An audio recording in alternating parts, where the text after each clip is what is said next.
મિત્રો આપણે માં અંબાને સાક્ષાત તો નથી જ જોયા, પરંતુ આ રથની મૂર્તિને જોતા એવું તો લાગે જ છે કે માં અંબા કેટલા રમણીય અને સુંદર દેખાતા છે।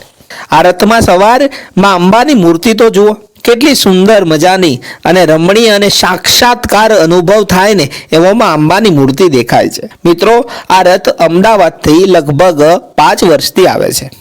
આ રથની સજાવટ જુઓ, આગળના ભાગમાં 2 વાઘ માના રથને ખેંચી રહ્યા છે। આ મૂર્તિ નથી, માં અંબા સાક્ષાત દેખાય છે। મિત્રો આ રથને જોતા આપણી આંખો ભીની થઈ જાય અને જોરથી બોલાઈ જાય, બોલ મારી અંબે જય જય અંબે, બોલ મારી અંબે જય જય અંબે।